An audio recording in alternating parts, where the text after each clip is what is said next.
di Finland.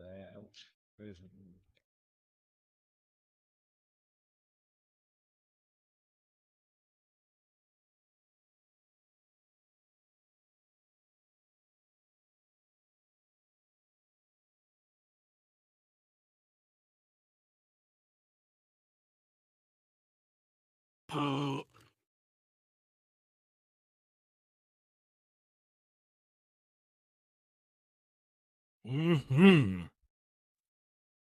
Okay, let's lower that further down. Alrighty then. Well then, hello everybody. It's me, Francisco, here for Sports Goofs number 217.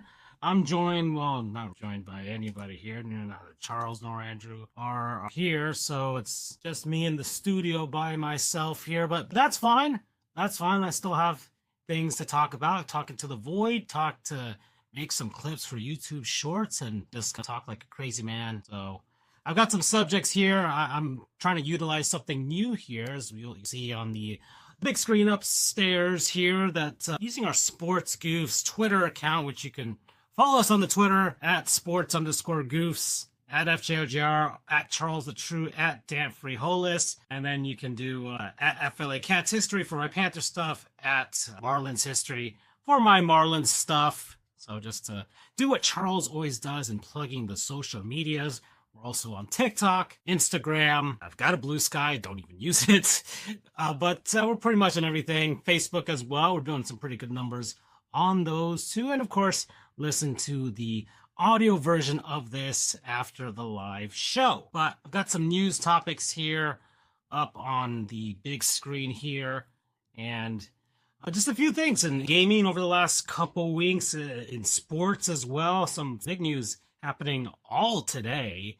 And of course, the NHL and NBA playoffs are getting down to the finals for both series fairly soon, for both sports here, and a little bit of everything in between as well. It's probably be a shorter video than I'm used to. I'm here by myself. I'm trying something new though. As you guys can see, I'm using the camera for the first time. So this is the first official face reveal for Sports Goofs.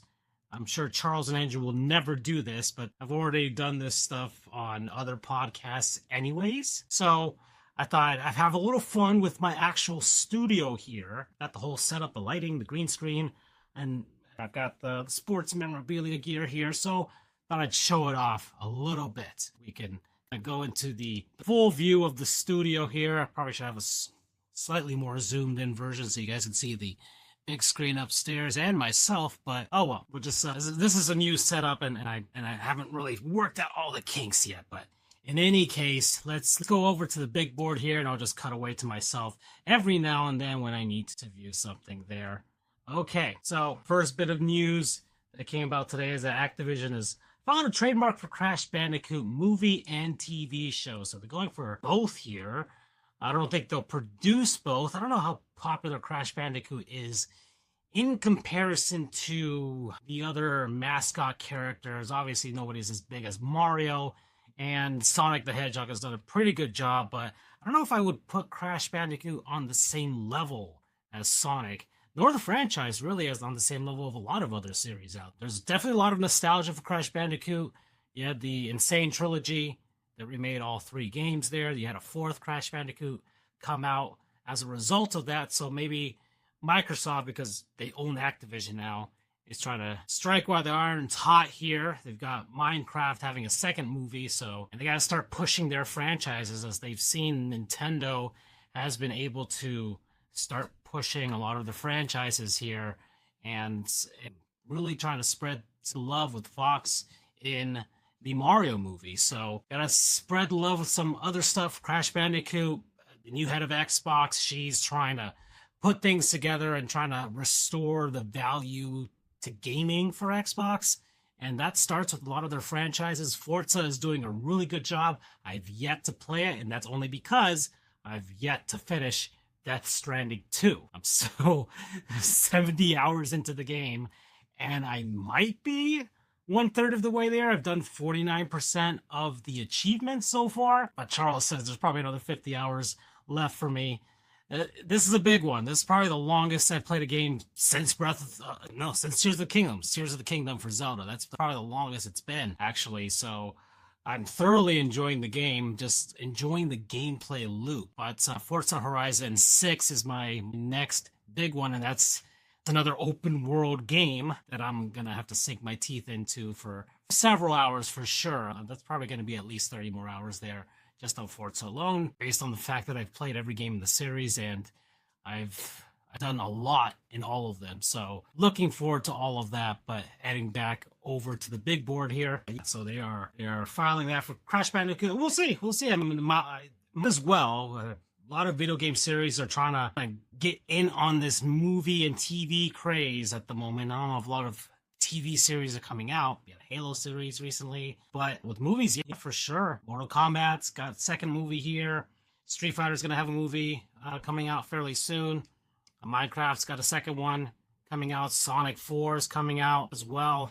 And then Nintendo's got some stuff in the back end for a new Mario movie and probably a Star Fox movie. You got Zelda next year and probably a Pokemon or something in between there too. So, all right, next bit of news here from Maury Brown. This is breaking news. Sacramento has officially unveiled their MLB expansion ballpark and funding details. So Sacramento, who is currently hosting the former Oakland Athletics, the A's are playing there right now. They're playing at the Sutter Health Ballpark, which is home of the San Francisco's AAA farm club, the Sacramento River Cats. I think that's what they're called. And this plan would, I guess, expand that ballpark or maybe tear it down completely.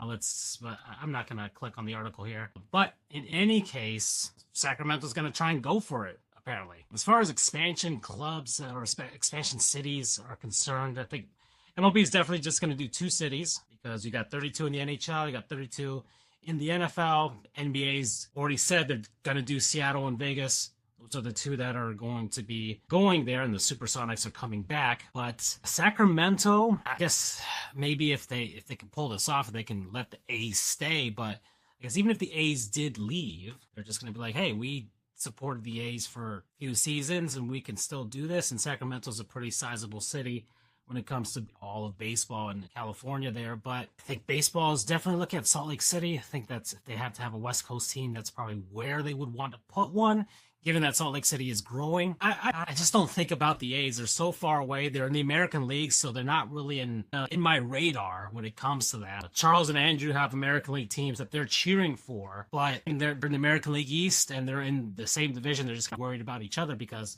those are 2 top teams. And the American League West is just terrible, really. It really is. It's probably the worst division in baseball. So I don't see how Sacramento's going to be doing stuff with this, but hey, let them go for it. They're not really going to lure anything else there. It's definitely not going to be an NHL team. They're not going to have an NFL team. I guess now that they've got a baseball team, they say, hey, look, this is our tryout, and we'll see. I think the last time something like this worked out was Oklahoma City, where they hosted the Hornets for a season, and then they forced the Supersonics to move to Oklahoma City. So there you go with that. Sure, I guess, but and they did once try to do this before when they had the Sacramento Kings arena, and right next to it was a proposal for a baseball stadium to try and get one of the teams to move there around the early 90s, the late 80s. Because around that time, you had some teams that were struggling. The San Francisco Giants were struggling at that time. The Chicago White Sox, the Seattle Mariners, those teams are always in the mix of rumored to be leaving. And so they actually did lay the foundations. You can see the outline of what was going to be a baseball stadium. If you look at where the former Arco Arena or Sleep Train Center, whatever they called that, in Sacramento there is an outline for a baseball stadium there. I'm surprised they didn't try and reuse that location, but it is actually far out from the city. And I think baseball, they want something that's a little more urban, unless they do something exactly like what the Atlanta Braves did in the Battery and whatever surrounding their ballpark at Truist Park in Cobb County. It's not even in Atlanta. So, all right, let's see the next bit of news. I mean, yay, I guess that they're really going to try and avoid this whole tanking thing. It's funny how in the NFL, you don't really see this problem. In baseball, don't really see this problem. The NHL tried to, at least they They have to fix this problem because the point system in the NHL allows teams to be in the races a lot more. There's 16 teams that go to the playoffs, 8 and 8 in each conference, and then they have the divisional playoff format, which allows 3 teams from each division to the top 3 teams go to the playoffs, and then 2 wild card spots for the rest of the teams. And the NHL, because of what the Edmonton Oilers were doing, which was tanking to get number 1 draft picks, eventually they got Connor McDavid, and then after that, people were just like, this cannot happen anymore because you can't have that. It almost seemed like it was rigged to have the Oilers have Connor McDavid there, but hey, and the NHL has gone through this before. They have gone through this before. All right, then. So let's see what is next. So the NHL did fix it where you can't keep tanking. They do penalize you if you've already gotten number 1 pick or been in the top picks for a few seasons. The idea is to try and spur that competition, try and provide that. But NHL players are not really built for tanking like that. And the NBA's got some sort of a motivational or cultural issue where players are just not as motivated to play as hard. And I think the season is too long for the NBA, given what they're trying to do with it, because you don't see any issues with that with regards to the NFL either. Of course, they don't have as many games, but because they have such a short amount of games, those players try and go hard as much as possible. And because they probably have the weakest of all the unions, they really are fighting for their jobs, especially those guys on the lower rung there that don't realize, or that do realize, how fleeting their careers really are. Let's see here. Moving on. So as far as my opinion is concerned, we'll see. I do hope that the NBA does get this right, because I really do want basketball to be interesting to me again. And regardless of what the Miami Heat are doing and how they're doing, like if they get Giannis, they get LeBron or something like that, yes, I'll be happy. I'll definitely be engaged for the next season. But overall, I do like basketball. I watch a lot of basketball history channels on YouTube. Andy Hoops. I watch Swish County is a pretty good YouTube channel if you're out there looking for NBA history. And I really do like the sport, but this season was a grind for me to watch when I was trying to watch Miami Heat basketball, and I couldn't really get engaged with any of the other things. The in-season tournament doesn't grab me at all because it really doesn't matter to me and I don't care. So it is I'm hoping they're trying to pick away at this and get people to be interested again. Next, after that, you gotta start chipping away. You can't have SGA winning MVPs foul baiting all the time either. So there you go. I did title this episode Villain. I did title this episode Villains because of the fact that you've got some pretty villainous franchises going to the finals right now. The Vegas Golden Knights are a villain franchise in the NHL. 9 seasons. They've made 3 Stanley Cup final appearances. They've already won 1, beating my Florida Panthers. And given that run, I'm not really angry about losing that series.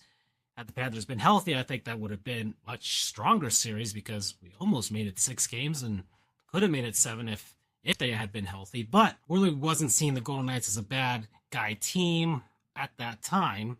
The whole Mark Stone, cap convention, LTIR stuff, every team was doing it. The Panthers did it too. So and even then, this season, that's gone. But now, a lot of teams see the Golden Knights as a bad guy franchise. A lot of people in Toronto see them as a bad guy franchise just because of Mitch Marner, who has now made it to the Cup final after he was ousted from Toronto. I'm very happy for him in actuality. I don't see him as a bad guy. It's very clear that Toronto, it is just you as a whole. The front office, coaching staff, the players, the fan base, the media, whatever is going on in Toronto, Ontario, okay? In the GTA, in the 6, whatever you want to freaking call you guys. Something's wrong. Harold Ballard died 36 years ago. Whatever stink he laid over the franchise is long gone. It's on you now. You're scaring the best players from coming to you. You're banishing the good players out of your city, and then they're immediately seeing success elsewhere. This is Phil Kessel all over again. All over again. You had a golden opportunity to do something here, And those players play with a massive amount of weight on their shoulders. 50 plus years of weight on their shoulders. Okay, it's going to be 60 years next year since their last Stanley Cup championship and Stanley Cup appearance, which I still don't count because I lessen any Stanley Cup championship before the 1967-68 season. Because I think the NHL actually became more fair after they added the other 6 teams to the league, after the original 6 era. I did a very fair view of NHL history. If you cut it off there, teams are at where they should be at. It has evened out where it should be. The Montreal Canadiens still have the most championships. The Detroit Red Wings have a good amount. Okay, the Blackhawks got theirs. The Bruins got theirs. The New York Rangers got theirs. So all the other 5 original 6 teams got a cup championship and appearance, at least, in the final. Yet Toronto's the only one. And in that time frame, teams have relocated, teams have come in from the WHA, teams have been, there's been expansion franchises, and yet Toronto just can't figure it out. There's pressure in other cities. New York, big media market, they won. The Edmonton Oilers, they got their dynasty. The Chicago Blackhawks got a dynasty. Boston got theirs. Philly, players have come and gone. Toronto's had amazing, great players. They've had Hall of Famers. They've constructed some pretty good teams. I don't know. I don't. It's all over. It is all over. So you guys got to figure it out. That's all I can tell you. All right, back to the big board here. So, other big news that dropped. There's a lot of stuff today, man. As expected, MLB has proposed a hard salary cap. So now we're getting finally into this big negotiation for the new CBA between the players and the owners of baseball. Hold on, just give me a moment. I'm probably going to cut this out in the audio version. Okay, so they have set a salary cap, a hard salary cap, and a salary floor. The MLB has proposed salary floor of $171.2 million and a salary cap of $245.3 million. That's pretty high, for sure. It's high when it comes to a team like mine, Marlins, who are nowhere near that 171.2. So if this somehow gets implemented, and I'm pretty sure there's going to be some back and forth when it comes to this, I don't think the players are going to go for this at all. And we're going to see a lockout. I fully believe that the 2027 MLB season will not start on time for sure. We might get a shortened season like 95 or like 2020 season. And maybe, just maybe, MLB owners may be brazen enough to do what the NHL owners did, to cancel the entire season, which the NHL survived that. In the mid-2000s, going into a recession, the NHL did survive that, but it was really hard. All their TV deals, they were on the Outdoor Life Network. Now, baseball has a bigger following, and they're really trying to hone in on some of that international appeal, especially with Japan right now. You've got a lot of momentum for baseball right now. The World Baseball Classic was amazing again this year. I don't want to see that momentum slow down, but you're looking at a lot of franchises that people just really don't have any hope for baseball when it comes to their seasons and whether the teams can actually compete. I'm a fan of one of those teams. It's hard to watch a baseball season that way when I know the other 4 teams in our division can actually spend some money. Andrew's a fan of the Rays, and they don't spend money either, but they probably got the best scouts and front office and analytics department in all of baseball. And they have the best record in baseball right now. So you're looking at 2 examples of a team that really would like to have this and a team that has survived without it, would like to have it, but they've got the structure set to not have it. And then you've got Charles, who's a fan of the New York Yankees, and it doesn't matter what structure you set up there. They're probably gonna be spending up to the cap if they even implement this at all. If not, they're just gonna be one of the top 3 teams in spending every single year. With this proposal, the Yankees would have to salaries. I'm sure there's gonna be some sort of grandfathered in thing where I guess whatever players were signed in the before times, we'll move on to this. But this is just baseball's proposal. The MLB Players Association is probably gonna completely say we are against this and let the games begin. All right, so back to the big board here. So that's what you've got there. The Rangers DFA'd Andrew McCutchen. He's coming towards the end of his career. It's been a good one. It's been a good career. He won an MVP. Part of those pretty good probably 3 or so seasons that the Pirates had in the mid-2010s. Couldn't really do much with it, but and a beloved Pittsburgh Pirate. I don't know if he's retirement number worthy, but probably the best Pirate in a long time because, man, probably the best Pirate since Barry Bonds. I legitimately would say that. And the Pirates have had some good players pass by them. Garrett Cole was a former Pirate, but didn't play long enough to really warrant this. Jason Kendall was out there, but Jason Bay was pretty good for quite some time. Andrew McCutcheon is the best Pirate that they've had since Barry Bonds. So it's just, man, you're looking at it, man, I'm old, and it's just the way things are. It's just life as he moves on there. Going into even more sad news, I don't want to harp on this too much, but Claude Lemieux, legendary NHL player, passed away today. Unfortunate circumstances as to how he died. You guys can look that up on your own. I don't want to harp on it too much. TMZ reported it, and anybody struggling out there, please try and reach out to some loved one out there. There's hotlines and everything like that, but four-time Stanley Cup champion. He's got 2 with the New Jersey Devils, 1 with Montreal, 1 with Colorado, beating my Florida Panthers in 96, and he won the Conn Smythe as well in the 95 Devils run. And he was just he had a public appearance literally this Monday for the Montreal Canadiens for Game 3, and he's no longer with us. So 60 years old, Claude Lemieux, rest in peace, and I hope he has found peace. All right, so I wish Charles was here for this one, but it is the first cold job of the 2026 season and the first one since 2024 when his Yankees went on their playoff run to the American League pennant. Cole, 6.2 innings pitched, only allowed 4 hits, no earned runs, and 10 strikeouts. That earned him a big sloppy from Charles. All right, so we're back here. Let's pick up the pace a little bit more here. Donkey Kong 64 is going to return on the Nintendo Switch for the first time. It was on the Wii U Virtual Console, and that's about it. So it's the second time it's ever been re-released. I can actually use the widescreen mode in this game because on the Wii U, it did have the option to do widescreen, but you couldn't do it. It would actually shrink the screen, and you'd have to find a way to stretch it. And by that point, TVs no longer stretch the images, so it didn't make any effing sense. So there you go with that. But yeah, DK64 is coming back. So anybody can enjoy that. I 100%ed it back when I was a kid. Back when it was first released back in 1999. I don't have the urge to do that again because it is, I think, still the most collectibles in a video game of all time. I feel like another game, probably some indie game or something's probably done that, but yeah, this is a big one. Another thing I'm excited about, Sonic the Hedgehog is having a live concert tour here. So looks like fun. Looks like fun. They are coming down to South Florida in one of these, Fort Lauderdale. So probably the Performing Arts Center over there. We'll see if I go. I don't know if Charles would want to go to this. My sister and her kids, not really Sonic heads as much as I am, but we'll see. We'll see. And there's one in St. Petersburg. I don't know where in that, Tropicana Field. But Sonic live in concert.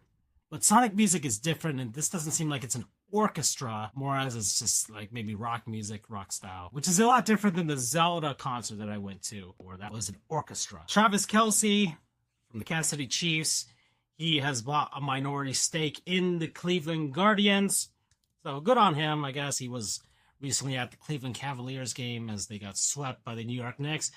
Another going into the theme of villains that I put for this one. The New York Knicks have made the NBA Finals for the first time since 1999. Man, it's been a while. It's been a long while for New York. They're a pretty villainous fan base for sure. As a Miami Heat fan, I hope for their demise. I really do hope whoever comes out of the West will defeat them. The Oklahoma City Thunder are villains as well. So if they do move on and actually do defeat the San Antonio Spurs, I would hope that the Meteor wins when it comes to that finals matchup, but I would prefer Oklahoma City if that didn't happen, where the Meteor hit the arena and both teams perished. But in any case, the New York Knicks are in the NBA Finals for the first time since 1999, and may the universe help us if the New York Knicks actually win the NBA Finals, because that fan base and Stephen A. Smith, and it's going to be unbearable for a long time, because they're going to hang on to that NBA Finals victory for a very long time. New York Rangers fans are still talking about 94 like it was last year, but we always remind them they only have the one under my criteria for Stanley Cup championships. New York Knicks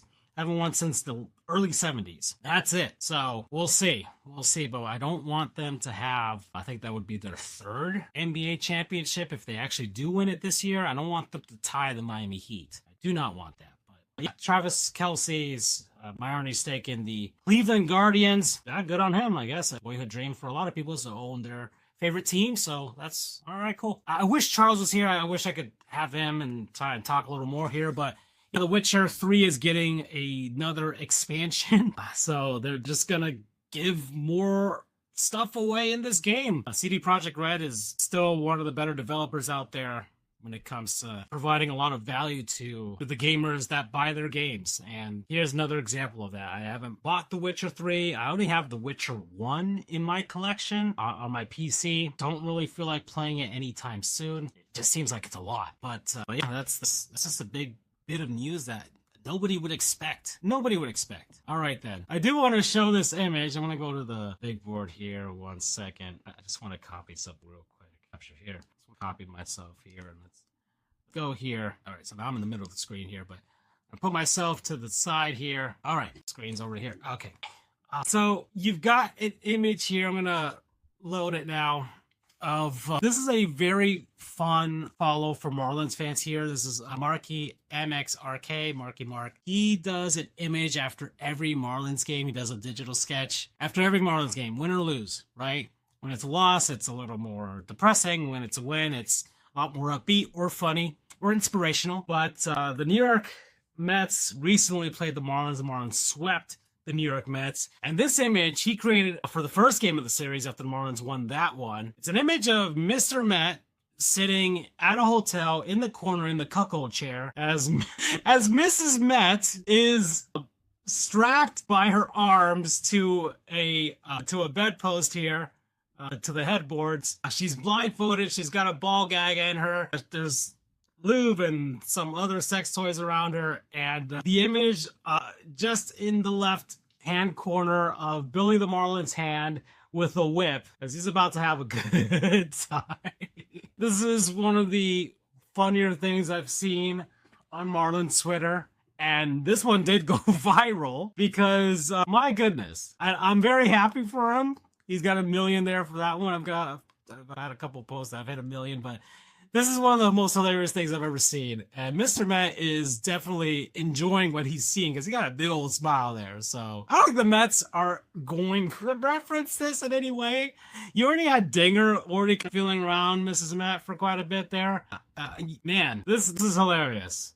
All right. Then we have Real Wokeism tweeted out, Karl Marx failed to consider the Steam summer sale. And yes, so we're getting some good sales here coming up. I'm already getting notifications for even Nintendo's putting some stuff on there. But of course, Nintendo's sales is we knock $5 off the $60 or $70 game. That's Nintendo's sales there. But it doesn't matter to Charles. There's always Charles. Wish I had the guys here to talk about the Savannah Bananas and this image of the Bananas hosting University of, I think it's Tennessee, hosting the Savannah Bananas at their college football stadium. It's just this extreme layout of baseball in a football stadium, and of course those football stadiums are not configured in any way for baseball.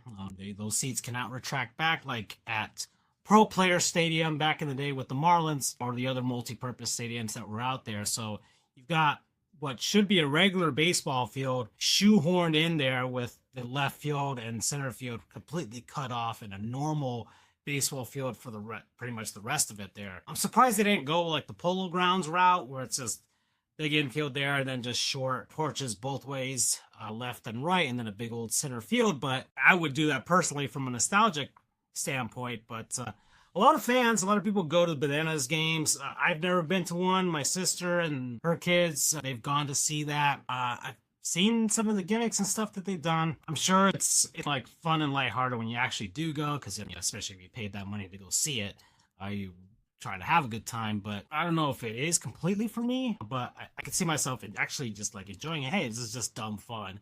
A lot of people hate the bananas now. I wouldn't call it that. Once again, these are like the Harlem Globetrotters of baseball. So Globetrotters had their time when it came to basketball. So you don't see that for basketball. In fact, man, you don't hear about the Globetrotters at all for basketball nowadays. So there you go. Okay. Oh man, I wish I had the guys for this one here too. So this is Bryce Harper. He was, I guess, on TikTok here. He posted something. I don't know if he went live with this, but this is him, I guess, talking in the morning, brushing his teeth, and the way that he applies the toothpaste here, he sticks bit of it in his mouth, then wets his toothbrush, and then brushes the teeth. And people were trying to rake him over the coals for it, because it's like, what? This is weird. But I've done this. I have done this. I have done this multiple times. I've done this so many times, actually. It's not a regular thing that I do, but sometimes I get up in the morning, I don't even turn on the lights, I can barely see anything, and I can't really see how much I'm applying. He's got the lights fully on there, so I don't know what about that, but I'm like, I can't really see how much I'm getting out of the tube there, so all right, fine, I can probably fill it out with my mouth. I'm the only one using the toothpaste, so I'm not really affecting anybody. And then I wet the toothbrush, and I brush my teeth. So it's not a weird thing to do, but just doing it in full light, I don't know why. I have no idea, but that's the way he does it. That's the way he does it. I don't see anything completely wrong with it. He at least is brushing his teeth. So it's funny, but I like the actual tweet here by Yanks Phils. Bryce Harper with the most abominable toothpaste application I've ever seen. But I have done this. But I'm a heathen because I do put ketchup on my subs. So I don't know. That's just me. So that's the Bryce Harper applying toothpaste firstly into his mouth and then wetting the toothbrush and then brushing his teeth with the brush and just mixing it there. So I have no clue. That's the way it is. All right. Okay. This is a funny video here. This is Breaking Bad, but his hat grows proportionally to his ego. This is a scene from Breaking Bad, which show that I have not seen. People can rake me over the coals for that, but I just haven't seen it. And I'm still not watching The Sandlot. If Charles and Andrew are watching this too, I will never watch The Sandlot unless you tie me down and pull my eyes back, like what, Clockwork Orange style? I haven't even seen that movie, so I don't even know if I'm referencing it correctly. But there it is. It's getting ridiculously large. Whoever the VFX artist that did this, amazing, fantastic job. It's hilarious. Go watch that. That's from Best of Breakin' on Twitter. And then you got one of the, I guess, developers for Tekken 8, who just recently came by the United States. I don't know for what conference. And he's just expounding the virtues of Waffle House. Because I'm sure internationally people probably have seen the memes and the reputation of Waffle House. I do recommend watching, was it the Pull Mark drop system that they have developed? It's Waffle House's method of letting the cooks know what your order is. They've got this convoluted system, language, essentially, that uses a plate and condiments and pieces of food to basically tell the cooks exactly what your order is. I don't know if it was created out of a need for people that were illiterate, that were cooks for them. I have no clue. But apparently it works out for them, especially when a disaster strikes and Waffle House is the only place that's serving food. They don't use tickets. They don't use a lot of electronics, and they have a limited menu when that happens. But apparently they can find a way to make sure they get your order right. How you want your hash browns done, how you want your eggs done, how you want your meat done. So yeah, this is just a tour of Waffle House. So Harada's got photos here. He bought a menu for like $5. Someone's at Waffle House sold him a menu to take back home as a souvenir, and he loves it. So who doesn't love a Waffle House, right? And he's a fighting game expert, so he probably got some tips. Oh man, I think he did ask if Waffle House would I think they tried to contact Waffle House to see if maybe they could do a parody or something like that, or some tie-in, and they did not get back to them. I don't think Waffle House wants that kind of smoke, but you could do a parody. I think they could do a parody of a Waffle House and have a fighting game motif to it, or maybe a Waffle House waiter be a fighting character. That'd be fun. Cam Newton here by Xbox Boss. I guess that's Xbox Boss. It looks like that guy that controls how time works in a scary movie for kids. That's pretty funny. That's pretty funny there. Let's move on here. When I was a kid, I didn't realize Ray and Rey Mysterio, this is from No Zoe Connor on Twitter here. Rey Mysterio, I didn't realize Ray and Rey Mysterio meant king. I thought it was short for Raymond from Mysterio. Oh, boy. Okay, so this is something that I retweeted here on the Sports Goofs Twitter here. But this is the legend of Bowie Knife from Forza Horizon 6. This is amazing. So Bowie Knife 99, I think that's the handle of this drivatar that is terrorizing players in Forza Horizon 6. Can't wait to play it. Cannot wait to play it. So this is an article here on May 22nd. The Oxford biologist says that if humans go extinct, that octopuses could build the next civilization because they're intelligent. And Carolina wrote out Splatoon will be real. Chat. There we go. I love Splatoon. Actually got a Inkling amiibo here from Goodwill. So the first actual Splatoon amiibo that I've ever got. This is from Super Smash Brothers. So there you go. So that's something I got over recently. So let's see. How long have I been going? I really wanted to get through all of this. Tweets from 18th century. This is Greg the Sorcerer here. Tweets from the 18th century talking about the first shipment of steam machines has reportedly arrived in the USA. This is the Valve steam machine that has come out here. So there you go with that. I got a video here of Jazz Chisholm Jr. Talking about one-on-one battles between different anime characters fighting each other. Jazz is a huge anime fan, watches it, and Ichigo, he's just choosing Ichigo for a lot of things here, but yeah, so there you go. But he does know his stuff. Moving on here. This is just a funny treat from Colin Composer. Went to the Nintendo store today when the cashier asked if I needed a bag, I said yes, and if it's not a problem, can I get a Zelda bag? And she said, oh, you got too much stuff for a Zelda bag. It won't fit. And gave him a giant Donkey Kong bag there. And then Ben, who responded here, couldn't they have given you a Zelda bag and a Donkey Kong bag? And then Colin wrote, I mean, probably, but I thought it was hilarious that she's like, no, you need the Donkey Kong bag. That's a Nintendo World Store in New York. I've been to it a couple times. It's amazing. I haven't been to it in a long time because I've been to New York in a long time. They did open one in San Francisco. Of course, it didn't exist when I last went to San Francisco, so maybe one day I'll go back. All right, then. Let's see here. So, all right, I think I'm coming up on the time. I wasn't able to get through all the tweets here. This is how I want to start structuring Sports Goofs moving forward. Is I'm just going to start retweeting a lot of the interesting news and funny posts that I've seen over the last couple weeks here. Being a bi-weekly show, that means that's a lot of content there, and I'm probably going to have to start using the bookmarks so I can pick the best of the best that I like here. But I think this would be a great way for Charles and Andrew and I to be able to kind of compartmentalize and focus on certain topics to talk to you about. Because we can talk about ourselves and try and do things off the top of our heads. But this is a lot more fun. We can talk about topical stuff or just stuff in general. This is a variety show now. This is a sports show, but it's also a variety show here. But I did talk about sports today. I do want to end this with a word from our non-sponsors, people, places, things, concepts, what have you, that I've been enjoying over the last week. Neither Charles nor Andrew are here, so that just leaves me to talk about here. But I did have something, so let's go to the big board here. I'm going to close this out and then refresh it. Okay, I just wanted to talk a little bit about Playnite here. There's been a recent change to the Xbox app on Windows 11. They are rolling this out little by little where you can put your Windows PC into Xbox mode, which is basically just game mode. And it'll turn off a lot of the services and things on your PC that Windows uses that does affect the way games run, that takes up resources when it comes to the RAM and the CPU and memory storage and things like that, and trying to streamline the experience when you're gaming, because once again, Microsoft's got two arms when it comes to their Xbox division. You got a console and you've got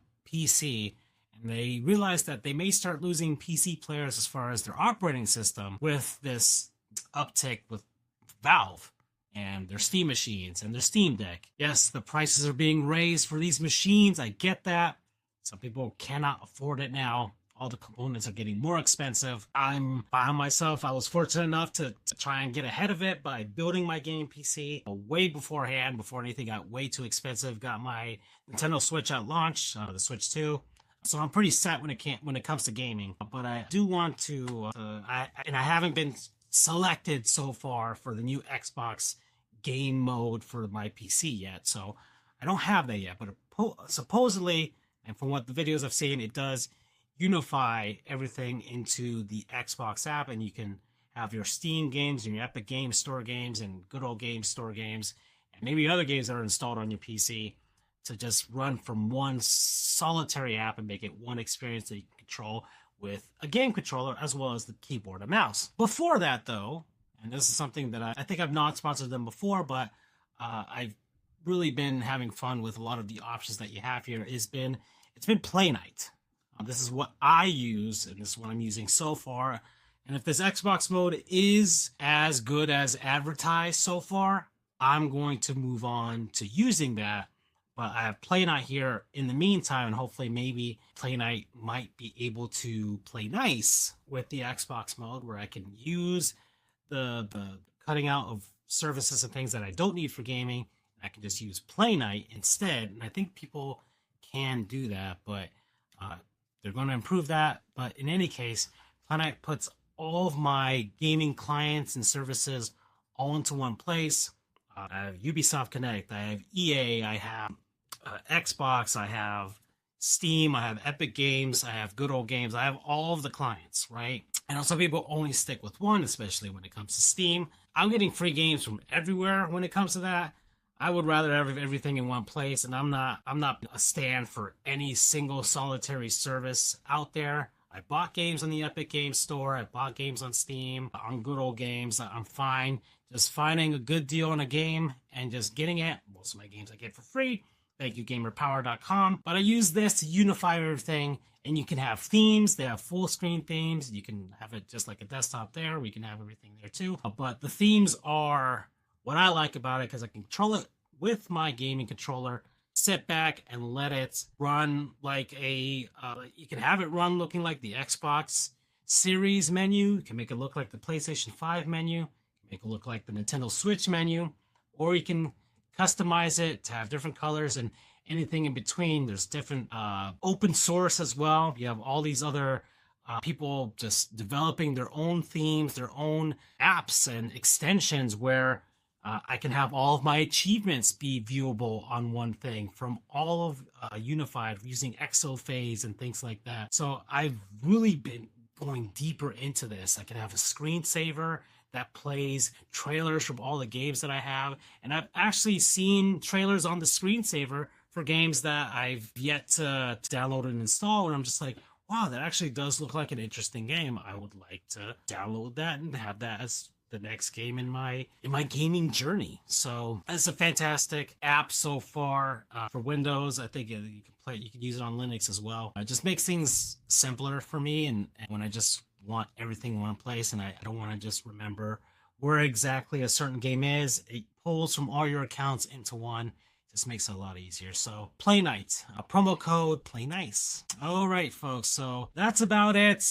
I am done here. I want to thank whoever was watching this live. I'll leave you with some music here. I'll just put this Star Fox 60. If I were him, I'd bundle. Well, an ad just played right there. Sorry. Thank you, State Farm. Jumping into that, but I guess I'll see you guys in a couple weeks, and I'll